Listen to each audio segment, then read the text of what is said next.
Hello दोस्तों, नमस्कार। मैं अजीत कुमार एक बार फिर से अपने YouTube channel A1 police academy में आपका स्वागत करता हूं।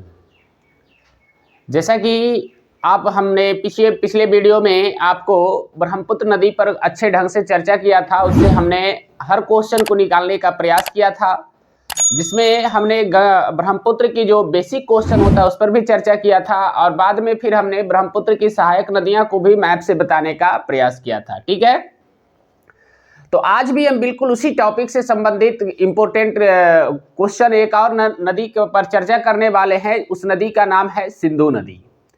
सिंधु नदी आप जानते हैं, इससे भी प्रश्न बहुत सारे पूछे जाते हैं। आज उसका भी हम मैप बनाएंगे और एक एक करके हम क्वेश्चन निकालने का प्रयास करेंगे। हमारी बात समझ में आ रही है? और एक एक क्वेश्चन पर हम मेहनत करेंगे और धीरे धीरे करके पूरे सिंधु नदी का मैप बनाएंगे, और मैप बनाने के बाद फिर हम उस पर चर्चा करेंगे और उसे आपको हम डिस्क्रिप्टिव में लिखाने का प्रयास करेंगे।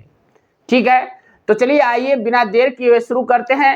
ध्यान दीजिएगा, एक और यदि अभी तक आपने इस चैनल को सब्सक्राइब नहीं किया तो पहले सब्सक्राइब कर लीजिए और एक दो दोस्तों के साथ शेयर जरूर कर दीजिए। बहुत मेहनत लगता है, तब जाकर वीडियो तैयार होता है। ठीक है, चलिए तो आज की वीडियो की हम शुरुआत करते हैं और सिंधु नदी पर चर्चा करना शुरू करते हैं। ठीक है, तो आप इस वीडियो को गौर से देखिएगा, एक एक क्वेश्चन हम कोशिश करेंगे आपको निकाल कर दे दें। ठीक है, चलिए तो शुरू करते हैं। हेडलाइन बनाइएगा, सिंधु नदी। बड़ा अच्छा सा प्रश्न है, हेडलाइन बनाइएगा सिंधु नदी। सिंधु नदी, ध्यान रखिएगा, ये बहुत इंपॉर्टेंट ये भी टॉपिक है, क्योंकि जो जो बड़ी बड़ी नदियां हैं उन सब का हम मैप बनाकर आपको बता रहे हैं। आज भी हम आपको मैप बनाकर बताने का प्रयास करेंगे और एक एक क्वेश्चन को निकालने का प्रयास करेंगे। ठीक है, चलिए तो शुरू करते हैं और समझते हैं। देखिए, सबसे पहला क्वेश्चन समझना है कि सिंधु नदी, आपको हम बताना चाहते हैं कि सिंधु नदी उत्तर पश्चिम में बहती है। हमारी बात समझ में आ रही है? और ये भी आपको लिखा हुआ बहुत सारे किताब में आप देखिएगा लिखा हुआ रहता है मानसरोवर झील, है ना। तो बउआ मानसरोवर झील से काफी ऊपर है वो स्थान जहां से ये निकलती है। कौन सी नदी? सिंधु नदी। देखिए मैं बताता हूं, हम हर मैप को इस तरीका से बता रहे थे, लेकिन आज सिंधु नदी को हम इस तरीका से बताएंगे। क्यों? क्योंकि हमारी सिंधु नदी पहले उत्तर पश्चिम की ओर बहना शुरू होती है, तब जाकर के अरब सागर में गिर जाती है। ठीक है, चलिए तो देखिए शुरू करते हैं। और यहाँ पे पहले देखिए, मैं यहाँ पे एक अथी बनाता हूं, मान लेते हैं ठीक है यही मानसरोवर झील है। ठीक है, ये हमारा क्या है बउआ? देखिए मैं यहाँ लिख रहा हूं, ये हमारा क्या है? मानसरोवर झील है। क्योंकि बहुत सारा क्वेश्चन में आप देखिएगा डायरेक्ट भी लिखा हुआ रहेगा कि सिंधु नदी कहां से निकलती है, तो मानसरोवर झील लिखा हुआ रहता है। लेकिन नहीं बउआ, इससे भी ऊपर थोड़ा सा आइएगा, ध्यान रखिएगा यहाँ पे, तो ये हमारा है एक सानोख्या बाब, कहता है बउआ हिमानी है, सानोख्या बाब। ठीक है, सानोख्या बाब एक हिमानी है और यहीं से हमारी सिंधु नदी निकलती है। हमारी बात समझ में आ रही है? अब देखिए, इस सानोख्या बाब हिमानी से सिंधु नदी कुछ इस तरीका से निकलती है और हमारा लद्दाख एरिया में बहते हुए फिर यहां से कहता है ऐसे आकर के ये आपका अरब सागर में क्या होती है? गिर जाती है। हमारी बात समझ में आई? तो लास्ट में यहां पर हम लेते हैं अरब सागर। ध्यान रखिएगा, नीचे जहां, तो देखिए यहां से दो क्वेश्चन निकल करके आया। हमारी बात समझ में आई? अरब सागर, तो अरब पहले देखिए उद्गम स्थल कहां हो गया? सानोख्या बाब हिमानी से निकलती है। ठीक है, सानोख्या बाब है बाबू, सानोख्या बाब हिमानी जो मानसरोवर से ठीक थोड़ा सा क्या है? ऊपर है। यदि इस चीज को आपको वेरीफाई करना है तो आप अपने, फिर से हम वही चीज बताते हैं, आप भारत का मैप रखिए, भारत के मैप के ऊपर में वो लिखा हुआ है, आप समझ सकते हैं उसको। हमारी बात समझ में आई? और जहां से निकलती है वहां इसको सिक्वान नाम से जाना जाता है। ध्यान रखिएगा, सिक्वान। हमारी बात समझ में आ रही है? जहां इसको किस नाम से जाना जाता है? सिक्वान। फिर यहां से आइए, फिर थोड़ी सी आगे जब ये नदी बढ़ती है बउआ, तो ठीक यहां आती है डेमचौक के समीप। ध्यान रखिएगा, डेमचौक, ये स्थान भारत के लद्दाख क्षेत्र में, हम पहले ही बता देते हैं, डेमचौक। और डेमचौक के समीप कहता है कि बउआ ये सिंधु नदी कहां प्रवेश कर जाती है? यहां के बाद भारत में प्रवेश करती है। हमारी बात समझ में आ रही है? डेमचौक के समीप से सिंधु नदी कहां प्रवेश करती है? भारत में। अब यहां से भारत में बहते हुए देखिए इस टाइप से हमने यहां बताया, यहां पे एक महाखड्ड का निर्माण करती है। हमारी बात समझ में आ रही है? महाखड्ड। फिर से एक बार हम बता देते हैं, और यदि स्थान पूछेगा तो लिखा हुआ रहेगा बुंजी।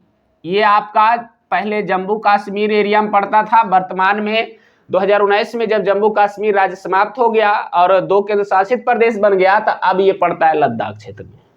हमारी बात समझ में आई? तो देखिए, इसी बुंजी नामक स्थान में सिंधु नदी कहता है बउआ महाखड्ड का निर्माण करती है। मैं यहां लिख रहा हूं महाखड्ड, है ना, ये नहीं लिखा हो रहेगा तो रहेगा गार्ज। हमारी बात समझ में आ रही? गार्ज, गा ऊपर र ज होता है, गार्ज। तो बुंजी के समीप, या कहीं कहीं ये नहीं रहता तो गिलगित लिखा हो रहेगा। देखिए मैं यहां लिख देता हूं गिलगित। हमारी बात समझ में आ रही है? गिलगित या बुंजी के समीप महाखड्ड का निर्माण करती है कौन सी नदी? सिंधु नदी। ठीक है, फिर थोड़ी सी जैसे ही आगे बढ़ती है तो थोड़ा दूर पाकिस्तान में एंट्री करता है, और पाकिस्तान के बाद ये अफगानिस्तान चला जाता है। ठीक है, और अफगानिस्तान के बाद फिर थोड़ा सा टर्निंग लेता है तो फिर ये पाकिस्तान में आता है। हमारी बात समझ में आ रही है? तो देखिए समझिएगा, तो ये बुंजी नामक स्थान में देखिए महाखड्ड का निर्माण किया, और जैसे ही अफगानिस्तान में आता है तो इधर से एक और नदी आकर के इसमें मिलती है काबुल। इस नदी का नाम ही है बउआ क्या? काबुल। अब काबुल नदी मिलती है सिंधु में कन्नौर नामक स्थान में, लिखल रहेगा कन्नौर। हमारी बात समझ में आ रही है? देखिए अब इस पॉइंट समझिए, यही क्वेश्चन पूछा है पिछला बीपीएससी। हमारी बात समझ में आई? प्रश्न में दिया हुआ है, आप क्वेश्चन बैंक निकाल करके देखिएगा बीपीएससी का, तो साफ तौर से उसमें लिखा हुआ है कि ये जो कहता है कि जब सिंधु नदी अफगानिस्तान में जाती है तो उसमें कौन सी नदी मिलती है। हमारी बात समझ में आ रही है? या सिंधु नदी अफगानिस्तान में किस नदी से मिलती है? तो काबुल नदी से। ये क्वेश्चन बड़ा इंपॉर्टेंट है। तो एक चीज और हम यहां चर्चा कर देते हैं, इस काबुल की एक और सहायक नदी है स्वात नदी। ध्यान रखिएगा, इसका नाम क्या है बउआ? स्वात नदी। आज हम थोड़ा बहुत सहायक नदी पर चर्चा करेंगे। और स्वात नदी पहले आकर के मिलती है काबुल में, और काबुल में मिलने के बाद फिर आकर के मिल जाती है सिंधु में। हमारी बात समझ में आ रही है? ये बहुत इंपॉर्टेंट है। ठीक है, और यहां से ठीक आगे बढ़ते हुए कहता फिर सिंधु नदी अरब सागर में आकर क्या होती है? गिर जाती है। तो देखिए ये हम जो पॉइंट बताए, ये कहां से निकलती है और कहां गिरती है। और कभी कभी प्रश्न यदि पूछ दे कि जैसे देखिए कोई भी स्थान होता है बउआ जहां से भारत में निकलती है, तो एक प्रश्न यदि पूछेगा कि भारत से पाकिस्तान में जब एंट्री करती है सिंधु नदी तो किस स्थान से पाकिस्तान में एंट्री करती है, तब इसका आंसर आप पहले गिलगित को देखिएगा। यदि गिलगित रहे ऑप्शन में तो गिलगित अटेम्प्ट कीजिए, नहीं तो फिर बुंजी के बाद निकलता है। हमारी बात समझ में आई? और एक पाकिस्तान में स्थान है जिसका नाम है दर्दिस्तान। ठीक है, देखिए मैं लिख लेता हूं, मान लीजिए यहाँ के बाद ये पाकिस्तान में बहता है, यहाँ के बाद। ठीक है, तो ये जो स्थान है बउआ दर्दिस्तान है। ठीक है, और इसी दर्दिस्तान में सबसे पहले पाकिस्तान के क्षेत्र में गिलगित से निकल करके सिंधु नदी पाकिस्तान में क्या करती है? प्रवेश करती है, और ठीक उसके बाद फिर चली जाती है अफगानिस्तान, और फिर पाकिस्तान से होते हुए अरब सागर में गिर जाती है। यदि ये मैप आपको ढंग से समझना होगा ना, तो आप कुछ नहीं कीजिए, जब भी आप पढ़ाई कर रहे हैं तो सामने एक भारत का मैप रखिए, या फिर नदी तंत्र का भी मैप आता है वो भी ला सकते हैं। हालांकि सामान्य भारत का भी मैप लाइएगा तो उसमें देखिएगा कि ये चीज दर्शाया हुआ रहेगा। तो आप गौर से देखिएगा कि सिंधु नदी निकल करके कहां कहां कैसे कैसे जा रही है, तब ओरिजिनल ज्ञान आपको होगा कि कहां एंट्री करती है और कहां से बाहर निकल जाती है। और जैसे हम लिखे काबुल, तो आपको निश्चित तौर से मैप में दिखना चाहिए बाबू कि काबुल नदी रियलिटी में सिंधु में मिल रहा है कि नहीं मिल रहा है। हमारी बात समझ में आई? क्योंकि देखिए पढ़ाई का मतलब ये नहीं होता है कि हम लिखा रहे हैं आप रट ले जा रहे हैं तो फिर भुला जाइएगा, ये बात की हम गारंटी देते हैं। इसको याद रखने का सबसे बेस्ट तरीका यही है कि जो हम पढ़ा रहे हैं इसको जा करके आप मैप में देखिए कि भाई साहब पढ़ाया वो सही है या गलत है। हमारी बात समझ में आ रही है? हो सकता है मैप थोड़ा बहुत बदला रहे लेकिन कंटेंट वही रहेगा, तो इसको आप गौर से देखिएगा। ठीक है, चलिए, तो ये हमारा क्या था, सिंधु नदी यहां से निकली और यहां आकर के गिर गई। लेकिन इस सिंधु नदी का तंत्र में सिर्फ इसी का ज्ञान नहीं है, हम इसमें पंचनद का और ज्ञान करेंगे। क्यों? इसलिए बताते बउआ क्योंकि इसी में आपको एंट्री करेगा, और पंचनद किसमें जाकर के मिलती है? सिंधु में। अब ये पंचनद के अंतर्गत कौन कौन आता है इस पर चर्चा करेंगे, और वो कहां से निकल करके किस नदी में मिलती है उस पर चर्चा करेंगे, क्योंकि ये मैप बहुत इंपॉर्टेंट होने वाला है। देखिए, ठीक है, चलते अब शुरू करते, फिर देखिए और भी बताते। इसी मानसरोवर झील के निकट एक और आपको देखने को मिलेगा जिसका नाम है राकसताल झील। ध्यान रखिएगा, राकसताल झील। मान के चलते ये हमारा क्या है बउआ, राकसताल झील है। एकदम एक एक पॉइंट को गौर से समझिएगा। देखिए, अब राकसताल झील से निकलती है सतलज नदी, ठीक है, बड़ा इंपॉर्टेंट है। और कुछ इस तरीका से ये बहती हुई ऐसे आती है और ऐसे आकर के इसमें क्या होती है, सिंधु नदी में मिल जाती है। फिर ये सिंधु के साथ ये क्या होती है, आगे बढ़ती है। तो कुछ इस तरीका से ध्यान देना है। तो ये हमारा नदी कौन सी हो जाएगी बउआ, ये हमारा हो जाएगा सतलज। ये नदी कौन सी हो गई, सतलज। फिर ध्यान देना है, ऊपर में लिखा हुआ रहेगा रोहतांग दर्रा। ध्यान रखिएगा, दर्रे को किस इस तरीका से इंडिकेशन दिया जाता है, ठीक है, मैं यहां लिख देता हूं रोहतांग दर्रा। एकदम गौर से देखते चलिए, हम देखिए कैसे मैप बनाएंगे। उसके बाद ठीक उसी के ऊपर एक और है बड़ा लाचा दर्रा। ध्यान रखिएगा, बड़ा लाचा दर्रा। और इसी बड़ा लाचा दर्रा में है लाहुल स्फीति। जबकि हम पीछे जब आपको घाटी पढ़ा रहे होंगे तो वहां लाहुल स्फीति की चर्चा किए होंगे कि लाहुल स्फीति घाटी हिमाचल प्रदेश में है और उसी के लाहुल स्फीति घाटी बड़ा लाचा दर्रा में है और इसी घाटी से निकलती है चिनाब नदी। हम बताए होंगे वहां कि दो नदियों के मिलने से बनती है चिनाब नदी। हमारी बात समझ में आई? तो यहां से मान के चलते हैं, यहां से चिनाब निकलता, रोहतांग दर्रा से रावी और ब्यास निकलती है। हमारी बात समझ में आई? तो ये देखिए, एक नदी, दो, तीन, ये हो गया। फिर देखिए आगे बढ़ते हैं, थोड़ा सा ऊपर चलते हैं तो एक और आपको पढ़ने को मिलेगा शेषनाग झील। ध्यान रखिएगा, शेषनाग झील, ठीक है। इसी शेषनाग झील से मान के चलते ये हमारा क्या है, शेषनाग झील है, ठीक है, पहले इंडिकेशन दे रहे हैं। और इसी शेषनाग झील से निकलती है झेलम नदी। हमारी बात समझ में आ रही है? अब इस पॉइंट को अब समझाते हैं कि पंचनद का निर्माण कैसे हुआ, ठीक है। चलिए अब देखिए, रोहतांग दर्रा से दो नदियां निकली, नीचे की ओर से निकलती है एक नदी जिसका नाम है ब्यास। ध्यान रखिएगा, कौन सी नदी, ब्यास नदी। ब्यास नदी रोहतांग दर्रा में स्थित ब्यास कुंड से निकलती है। जब ब्यास नदी पढ़ाएंगे तो वहां विस्तृत चर्चा कर देंगे, ठीक है। और इसी के ठीक ऊपर के एरिया से एक नदी और निकलती है बउआ, जिसका नाम है आपका यहां से जो निकलती है इसका नाम है रावी। ये क्या है, रावी। तो ब्यास रावी दोनों निकलती है रोहतांग दर्रे से। अब बड़ा लाचा दर्रा के समीप लाहुल स्फीति से, ध्यान रखिए, ये निकलती है चिनाब। ध्यान रखिएगा, ये क्या है, चिनाब। हमारी बात समझ में आ रही है? अब देखिए कैसे बनती है। तो ब्यास नदी कुछ दूर आगे चल के मिल जाती है किसमें, सतलज में। सतलज में यदि पूछेगा तो यहीं पे जो हरिके बैराज के समीप मिलती है। ये भी हम बड़ी चर्चा करेंगे क्योंकि इसी हरिके बैराज से निकलती है इंदिरा गांधी नहर, जो भारत की सबसे बड़ी सिंचाई नहर है। हमारी बात समझ में आ रही है? और इसी हरिके बैराज के समीप ब्यास नदी रोहतांग दर्रा के समीप से निकल करके किसमें मिल जाती है, सतलज में। तो देखिए यहां से एक क्वेश्चन और बना कि ब्यास नदी किसकी सहायक नदी, सतलज की। तो देखिए ये दोनों यहां मिल गया। अब इसी स्थान से निकला रावी, ठीक है। तो रावी सतलज में नहीं मिल करके बल्कि यहां से ऐसे होकर मिल जाती है किसमें, चिनाब में। हमारी बात समझ में आ रही है? तो देखिए रावी और ब्यास दोनों निकला किसके समीप से, रोहतांग दर्रे के समीप से। और दोनों निकल करके ब्यास मिल गया किसमें, सतलज में। और चिनाब मिल गया रावी मिल गया किसमें, चिनाब में। और चिनाब कहां से निकलती है, बड़ा लाचा दर्रा से, ठीक है। और यहां से निकली कौन सी नदी बउआ, झेलम। और झेलम यहां पे आकर के किसमें मिल गई, चिनाब में। हमारी बात समझ में? ये हमारा नदी कौन सा है, झेलम है। समझिएगा, ये हमारा नदी कौन सा है, झेलम है। तो देखिए अब समझिएगा कैसे मैप बना।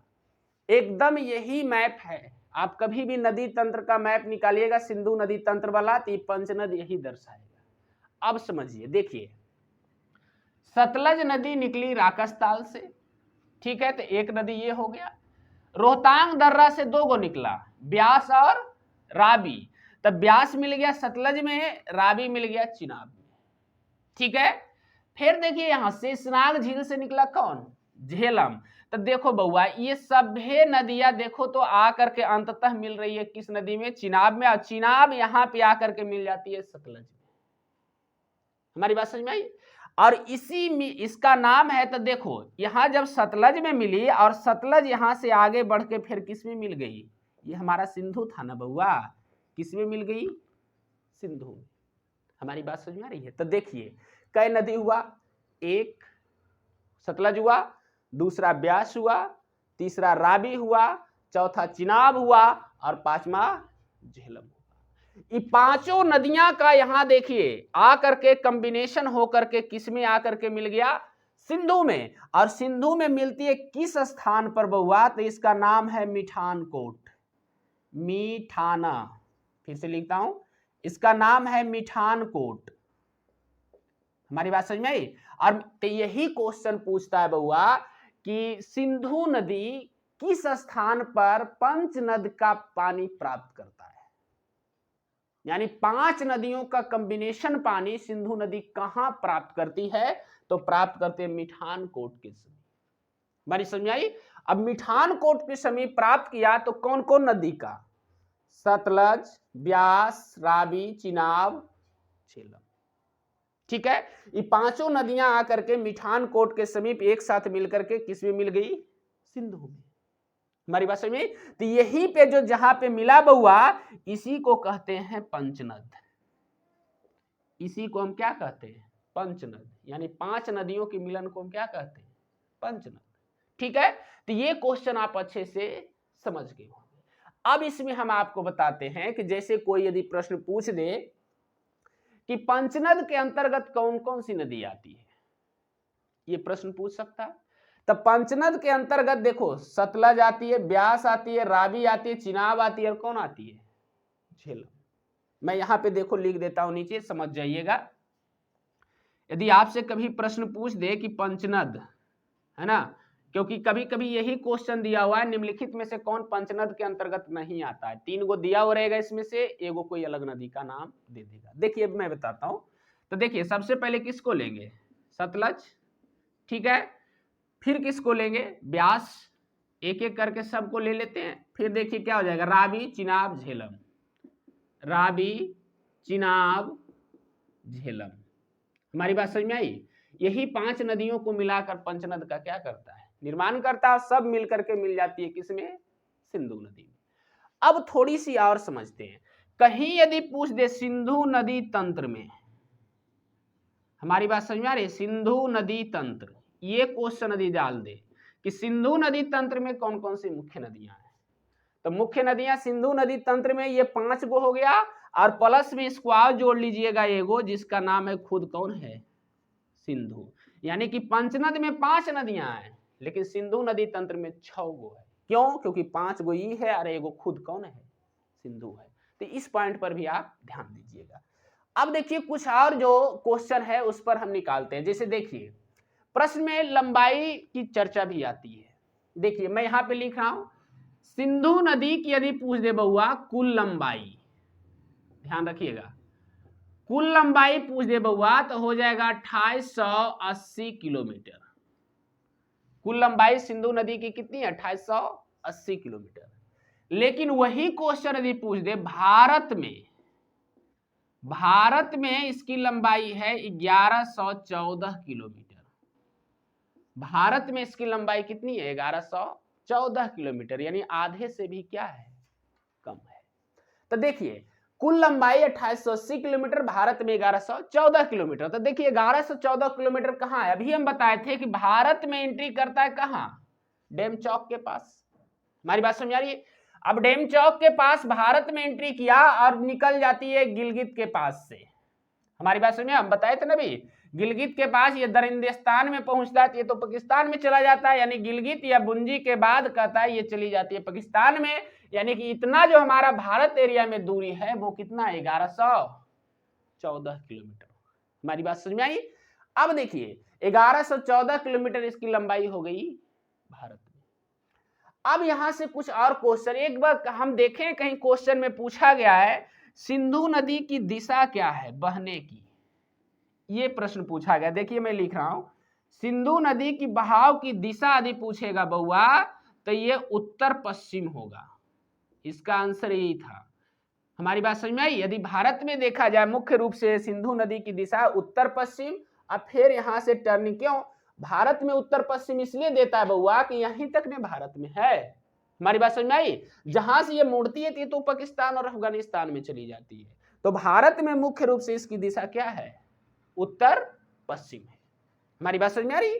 चलिए अब इसमें से कुछ और क्वेश्चन यदि हम निकाल करके देखते हैं तो इसमें और भी क्वेश्चन निकलेगा, बट इसको पहले आप क्या कीजिए कि अच्छे ढंग से नोट्स बना लीजिए, ठीक है। और नोट्स बनाने के बाद ही फिर आप अगले थीम में चर्चा करेंगे और एक एक पॉइंट को फिर हम निकाल करके आपको देंगे, ठीक है। तो पहले इसका आपको मैप यदि बनाना होगा तो पहले इसको समझ कर मैप बनाना सीख लीजिए। एक बार दो बार बनाइएगा, क्वेश्चन अपने से याद हो जाएगा, रटने से ज्यादा अच्छा है कि मैप बनाना आप सीख लीजिए, ठीक है।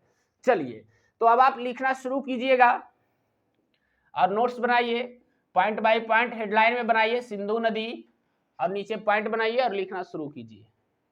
लिखिएगा सिंधु नदी, सिंधु नदी तिब्बत में स्थित, सिंधु नदी तिब्बत में स्थित मानसरोवर झील के निकट, मानसरोवर झील के निकट, झील के निकट सानोख्या बाब, सानो आधख या बा व, सानोख्या बाब, मानसरोवर झील के निकट सानोख्या बाब नामक हिमानी से निकलती है, नामक हिमानी से निकलती है, नामक हिमानी से निकलती है। चलिए हो गया। अब अगले प्रश्न की तरफ आते हैं, लिखिएगा तिब्बत में सिंधु नदी को, तिब्बत में सिंधु नदी को, तिब्बत में सिंधु नदी को सिकुआन के नाम से जाना जाता है, सिकुआना, सिकुआन, सिंधु नदी को सिकुआन के नाम से जाना जाता है।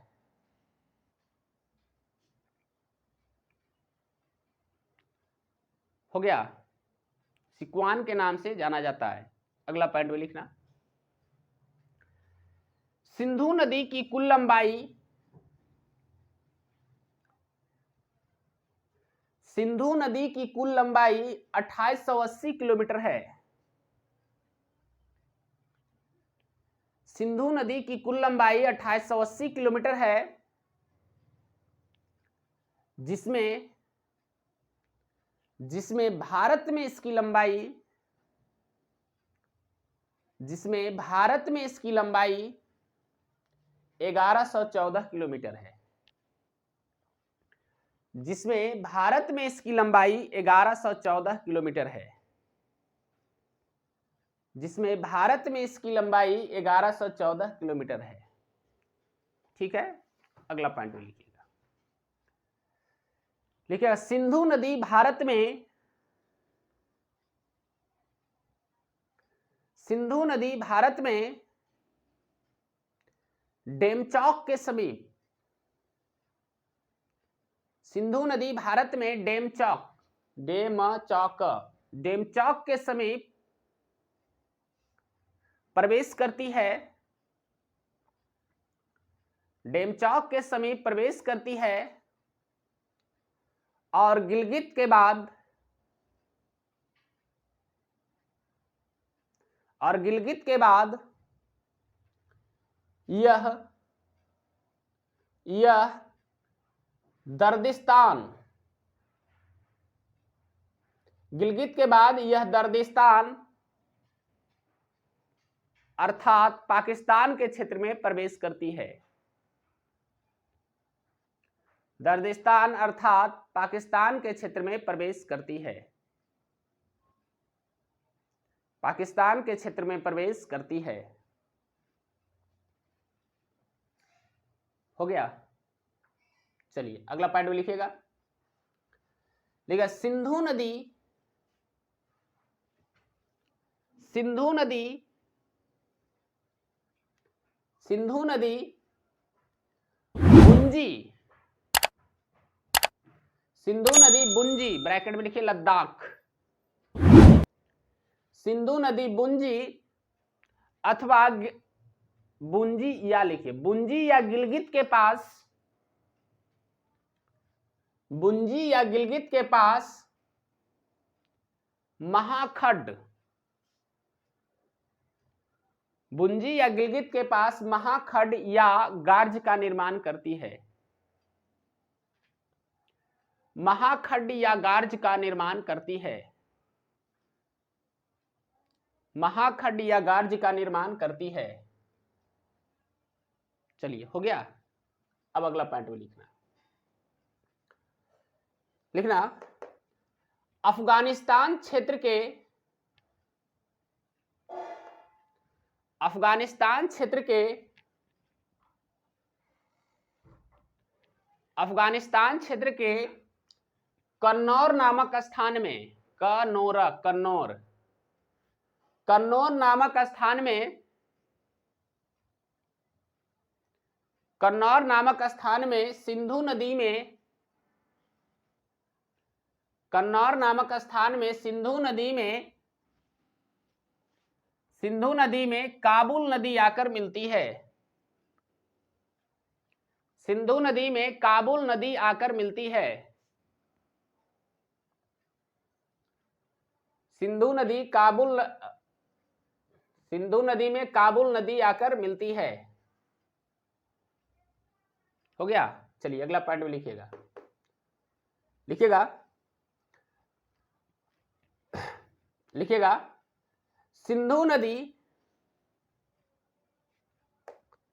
सिंधु नदी अंततः, सिंधु नदी अंततः अरब सागर में अपना मुहाना बनाती है, सिंधु नदी अंततः अरब सागर में अपना मुहाना बनाती है।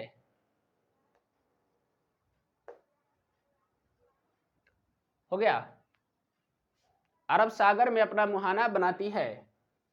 चलिए ये रह गया। नीचे एक नोट बनाइएगा, नोट में लिखिएगा, नोट में लिखिएगा स्वात नदी, स्वात नदी काबुल की सहायक नदी है, स्वात नदी काबुल की सहायक नदी है, स्वात नदी काबुल की सहायक नदी है। ठीक है। चलिए अब इधर आते हैं, लिखिएगा सिंधु नदी, सिंधु नदी मिठानकोट के समीप, सिंधु नदी मिठानकोट के समीप पंचनद, सिंधु नदी मिठानकोट के समीप पंचनद का जल प्राप्त करता है, सिंधु नदी मिठानकोट के समीप पंचनद का जल प्राप्त करता है, पंचनद का जल प्राप्त करता है। चलिए हो गया। अब अगला पॉइंट लिखिएगा पंचनद के अंतर्गत, पंचनद के अंतर्गत सतलज, सतलज, फिर कॉमा दीजिए, ब्यास, सतलज, ब्यास, फिर कॉमा दीजिए, रावी, रावी, चिनाब, चिनाब तथा झेलम नदियां आती है, तथा झेलम नदियां आती है, चिनाब तथा झेलम नदियां आती है। चलिए हो गया। अगला पॉइंट में लिखिएगा सतलज नदी, सतलज नदी तिब्बत में स्थित, सतलज नदी तिब्बत में स्थित राकस्ताल झील से निकलती है। सतलज नदी तिब्बत में स्थित राकस्ताल झील से निकलती है। सतलज नदी राकस्ताल झील से निकलती है और सिंधु नदी में अपना मुहाना बनाती है। और सिंधु नदी में अपना मुहाना बनाती है। हो गया, ये पॉइंट हो गया। थोड़ा थोड़ा लिखवा देता हूं सारा, अब लिखिएगा। लिखिए, रोहतांग दर्रे के समीप, रोहतांग दर्रे के समीप ब्यास कुंड से, रोहतांग दर्रे के समीप ब्यास कुंड से ब्यास नदी निकलती है। रोहतांग दर्रे के समीप ब्यास कुंड से ब्यास नदी निकलती है, और हरिके बैराज के समीप निकलती है, और हरिके बैराज के समीप, हरिके बैराज के समीप यह सतलज नदी में गिर जाती है। हरिके बैराज के समीप यह सतलज नदी में गिर जाती है। यह सतलज नदी में गिर जाती है। हो गया, चलिए, बहुत अच्छा लिखा गया। अब अगला पॉइंट लिखिएगा। लिखिएगा, इसी रोहतांग दर्रे से, इसी रोहतांग दर्रे से रावी नदी भी निकलती है। इसी रोहतांग दर्रे से रावी नदी भी निकलती है और चिनाब नदी में अपना मुहाना बनाती है। निकलती है और चिनाब नदी में अपना मुहाना बनाती है। चिनाब नदी में अपना मुहाना बनाती है।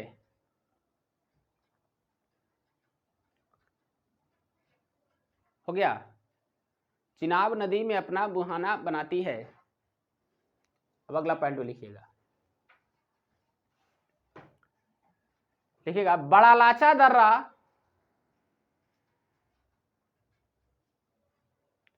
बड़ा लाचा दर्रा के समीप लाहुल स्फीति घाटी से, बड़ा लाचा दर्रा के समीप लाहुल स्फीति घाटी से,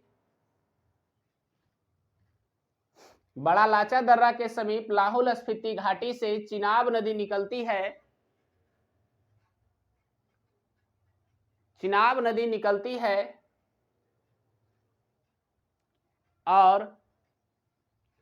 और यह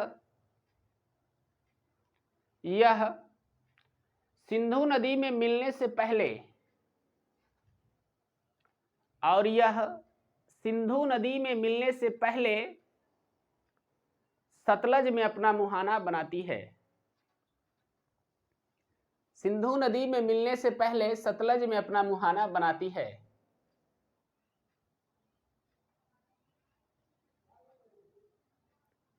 मुहाना बनाती है, सतलज में अपना मुहाना बनाती है। चलिए, हो गया। अब लास्ट में एक और रह गया, लिखिएगा, झेलम नदी, झेलम नदी शेषनाग झील से निकलती है। झेलम नदी शेषनाग झील से निकलती है और चिनाब नदी में गिर जाती है। और चिनाब नदी में गिर जाती है। झेलम नदी शेषनाग झील से निकलती है और चिनाब नदी में गिर जाती है। चिनाब नदी में गिर जाती है। हो गया, चलिए, तो ये पांचों नदियां पर थोड़ा थोड़ा हम चर्चा कर दिए हैं। बाकी जब इस पर एकाएकी पढ़ाएंगे तो इस पर हम विशेष चर्चा कर देंगे, ठीक है। चलिए, अब कुछ इस पॉइंट को लिख लीजिए। लिखिएगा, भारत में सिंधु नदी,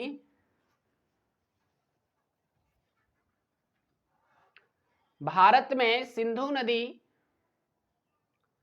उत्तर पश्चिम दिशा में बहती है।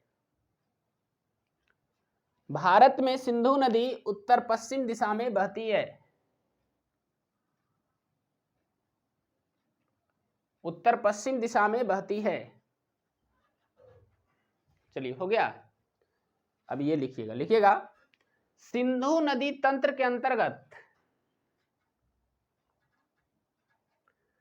सिंधु नदी तंत्र के अंतर्गत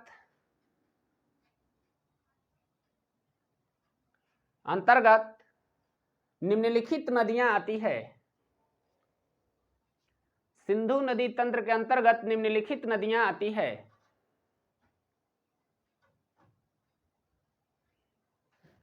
हो गया। चलिए लिखिएगा सतलज, सतलज, ब्यास, सतलज, ब्यास, रावी, सतलज, ब्यास, रावी, चिनाब, चिनाब, झेलम तथा सिंधु, झेलम तथा सिंधु। हो गया। भारत में यही सिंधु नदी का मुख्य तंत्र है। ठीक है। चलिए, तो आज हमने इस वीडियो में आपको ये मैप बताया और इस मैप को आप कोशिश कीजिए कि 2 बार 3 बार वीडियो को देखकर मैप बनाने का, जैसे जैसे हम बनाते हैं, क्योंकि आप ऐसे ऐसे खींचिएगा नहीं, एकाएक तो नहीं बनेगा। ठीक है। जैसे जैसे हम बनाए हैं वैसे वैसे आप मैप को नीचे जितना आप डिस्क्रिप्टिव लिख लिए, आप मैप बनाने का कोशिश कीजिए। यदि आप मैप बनाना सीख गए तो समझिए कि आपको सारे क्वेश्चन 1-2 बार में ऑटोमेटिक याद हो जाएगा, वरना आपको काफी ज्यादा रटना पड़ेगा। हमारी बात समझ में आ रही है? इसलिए पहले मैप बनाना सीखिए कि कौन सा कहां भारत में एंट्री कर रहा है, कहां से निकल रहा है, कहां गिर रहा है, भारत में कितनी लंबाई है, कहां से कहां तक लंबाई होगी, कौन सी नदी कहां से मिल रही है, इन सभी पर चर्चा करना जरूरी है। ठीक है। अब देखिए, इस वीडियो में हम इतना ही आपको रहने देते हैं और नेक्स्ट वीडियो में सिंधु नदी में हम उसकी सहायक नदियां और सिंधु नदी समझौता, ये बड़ा इंपॉर्टेंट है, इन सभी पर फिर से हम एक बार चर्चा करेंगे और सिंधु नदी के दूसरे वीडियो में हम सिंधु नदी तंत्र को कंप्लीटली आपको पढ़ा देंगे। ठीक है। चलिए, तो यदि आपको ये वीडियो हमारा अच्छा लगा हो तो इस चैनल को सब्सक्राइब कीजिए और दोस्तों के साथ शेयर जरूर कीजिए। तब तक के लिए धन्यवाद।